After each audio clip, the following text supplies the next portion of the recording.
Hi. Another question we get asked to answer by, again, clients or people wanting general advice is, can you just basically and succinctly and quickly let me know what the redundancy process is for employers? So I'll give it a go. It's not simple and there's much to it, so don't take this as the definitive guide. However, it really does depend on how many people you're looking to potential, how many roles rather you're looking to make redundant. So we start with a one-off role or roles of less than 20.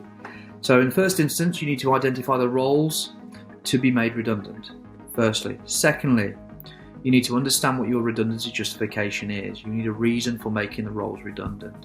Is revenue down? Are you getting rid of a function in your organisation? Are you restructuring? Are you making things more efficient? What is the justification for taking those roles out of the business?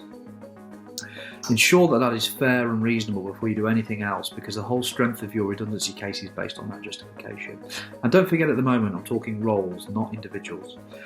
Next one, identify the individuals that are going to be at risk from the roles you have selected. So in standalone roles it may be one individual. However, if you are looking at a role where there are a number of job holders, so for example general assistant in a retail supermarket, and there are 20 people with the role but you want to make 2 redundant, out of the 20 you're going to have to put all 20 at risk of redundancy because they all are job holders of that role, then go through a selection process.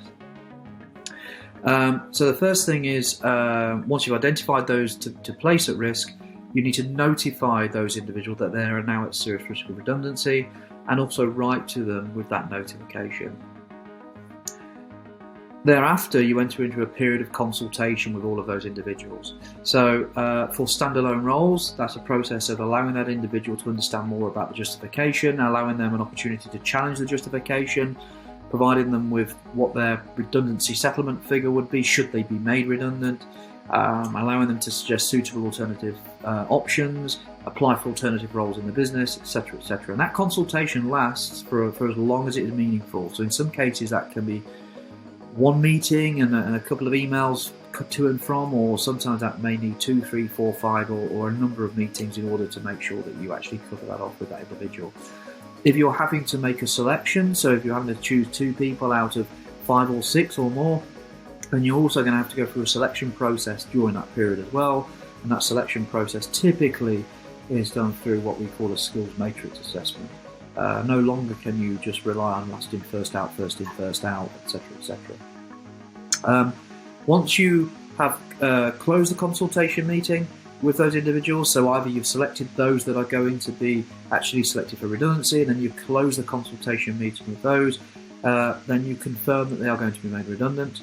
You also follow that up with an issue by issuing a letter, which is a confirmation of redundancy letter, and issue their right to appeal. Okay. If it's 20 or more employees at roles that you're looking to make redundant at any one time, then there's an additional responsibility to collectively consult, and that means that you have to identify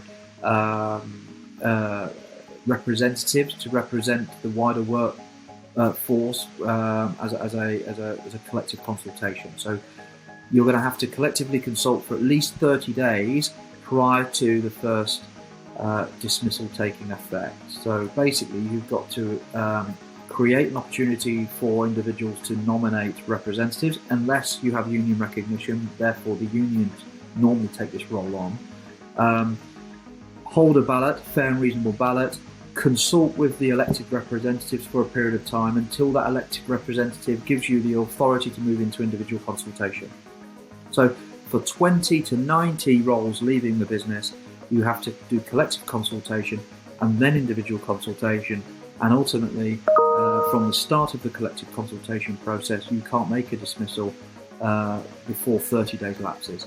For 100 or more, that time frame extends to 45 days, so a little bit of added complexity.